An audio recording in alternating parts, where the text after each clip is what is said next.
Hola a todos, continuamos con nuestro estudio del movimiento de partículas en medios viscosos. En el segmento anterior nosotros encontramos la solución para un medio viscoso lineal en el eje X. Ahora nuestro propósito es trabajar la solución para un medio viscoso en el eje Y. O sea, y luego juntar las dos soluciones para encontrar la trayectoria, ¿verdad? Por el momento nos vamos a enfocar entonces en la ecuación 2, que nos daba el movimiento en el eje Y. Masa por velocidad de la velocidad, por derivada de la velocidad en el eje Y, igual a mg menos por b de y. ¿Qué es lo que ocurre en esta situación? Al comienzo, el peso es mayor que la fuerza viscosa. Pero como la velocidad va aumentando, llega un momento en el cual, entonces este término también va aumentando, el término de viscosidad, hasta que llega un momento en el cual se equilibran. Y entonces el sistema llega a un régimen estable, cuando estos dos términos son iguales. O sea, ya no cambia la velocidad, el término es cero, y entonces ocurre que mg es b por b sub y. Y entonces b sub y, que es a la que le llamamos velocidad terminal, precisamente porque es la que se adquiere en el régimen estable, ¿de acuerdo? Es mg entre b. Miren que esa velocidad terminal no depende de cómo lo suelten, de las condiciones iniciales, sino que solamente depende de los parámetros del medio, de b, de la gravedad y de la masa de la partícula, ¿de acuerdo? No depende de nada más. Velocidad terminal. ¿Ok? O sea que hay una velocidad terminal para bolas para esferas de masa tanto en tal medio. Y esa es la velocidad terminal.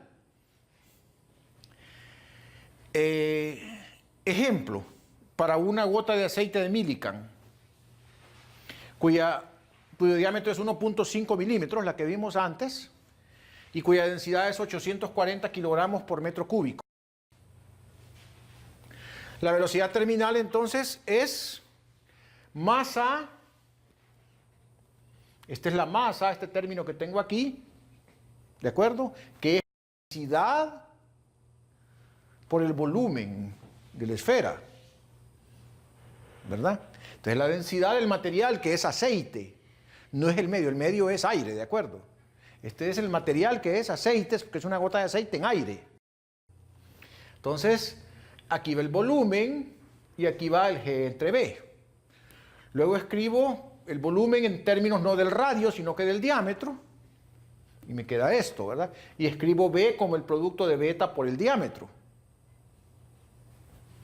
Luego simplificando, cancelando los diámetros, aquí le va a quedar la densidad que es del pi d cuadrado G entre 6 beta. Si ponemos el beta 1.6 por 10 a la menos 4, que era aire a condiciones de presión y temperatura estándar, tenemos entonces que al sustituir acá obtenemos la velocidad terminal de 6.1 por 10 a la menos 5 metros sobre segundo. ¿Okay? Esa sería la velocidad terminal de la gota de aceite de Millikan. Ok. Ya dimos ese paréntesis ahí. Y continuamos con nuestra solución de la ecuación 2. Entonces, retomamos la ecuación 2 y voy a reescribirla un poco diferente. Voy a sacar, por ejemplo, la b de factor común. Acá, en este término, voy a sacar la b de factor común y voy a escribir aquí el resultado que me da de hacer eso. Revisen, por favor.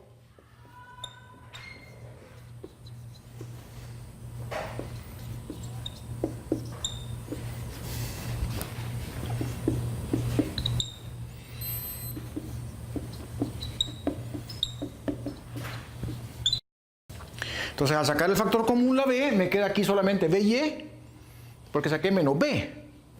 Y aquí lo que me queda es mg entre la b. Y se acuerdan que eso era la velocidad terminal. Me acuerdo que era una constante. Entonces, aquí hacemos separación de variables. Derivada de la velocidad en y con respecto al tiempo. Entonces, separo. y me va a quedar dB entre BY menos B terminal igual a menos B entre M por dt. O sea, a menos dt entre tau, porque B entre, M entre B es tau, entonces B entre M es 1 sobre tau. El tiempo característico, ¿de acuerdo? El mismo tiempo característico que apareció en el eje X, ¿de acuerdo? Donde la velocidad en eje X disminuía a 1 sobre e de su valor original. El mismo tiempo característico. Bien. Hay que integrar esta ecuación entonces para poder encontrar la velocidad.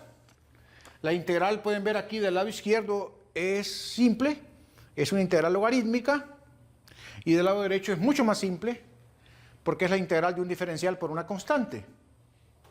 Entonces la integral del lado izquierdo da logaritmo natural de BY menos BTer entre BY0 menos BTer. Eso es porque yo he integrado desde BY0 hasta BY. Son mis límites de integración del lado izquierdo. ¿De acuerdo? Entonces esta es una variable, ¿de acuerdo? BTer es constante y BY0 es la velocidad al tiempo cero. Y del otro lado entonces queda menos t sobre tau. Si hacemos la acostumbrada operación de sacar la función inversa, o sea, la exponencial a ambos lados, y hacer un poco de álgebra para simplificar términos, obtenemos la solución final, que sería BY igual a BY0 por e a la menos t entre tau más BTer por 1 menos e a la menos t entre tau, de esa manera. ¿Okay? Y eso que está ahí sería entonces nuestra velocidad como función del tiempo para el eje Y. Sería nuestra velocidad como función del tiempo para el eje Y. Observar.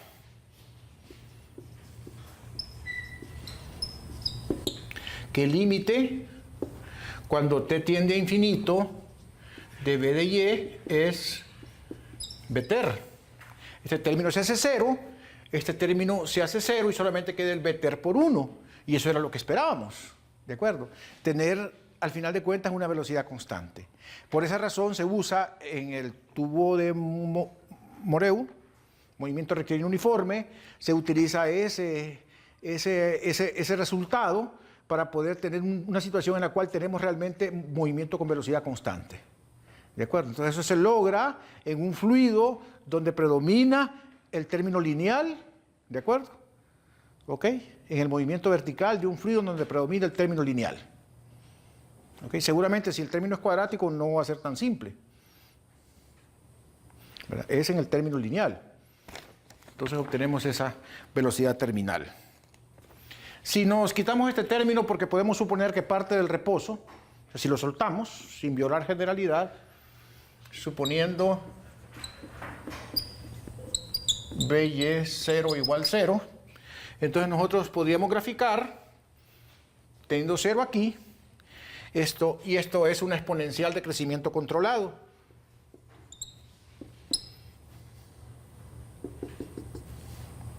Donde entonces se aproxima asintóticamente al valor acá, que sería BTer.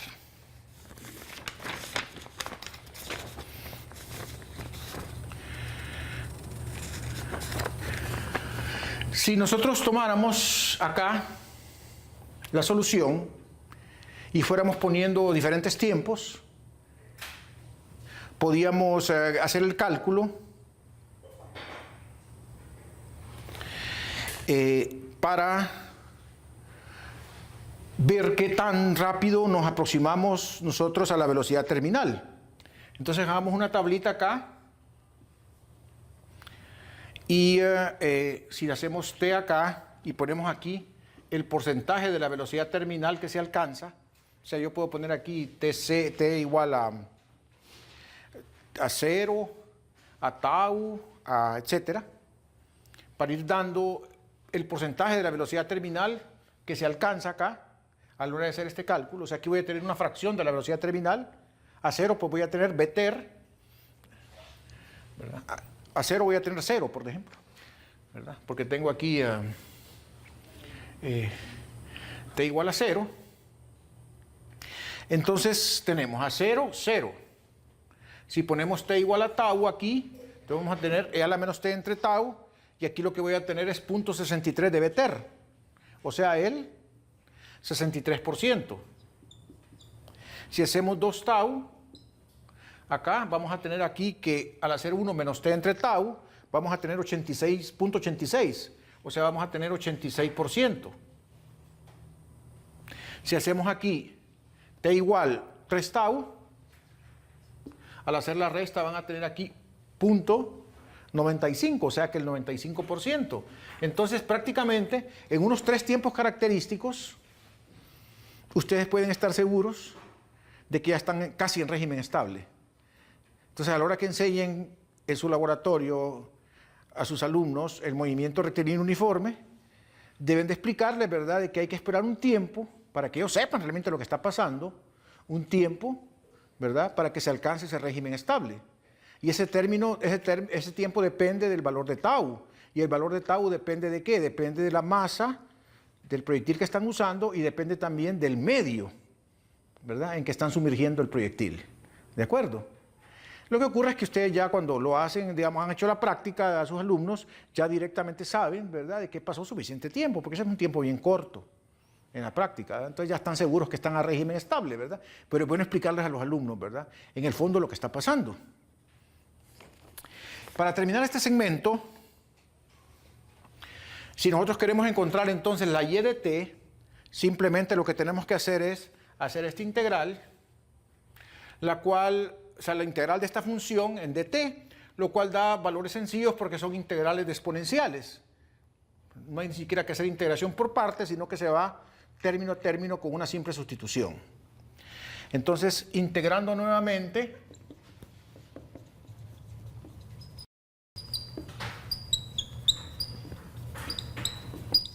obtenemos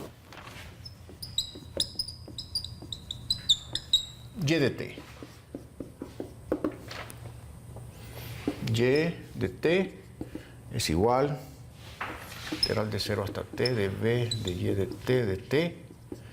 O sea, si hacemos esto, tener y de t igual a Vter por t más BYO menos Vter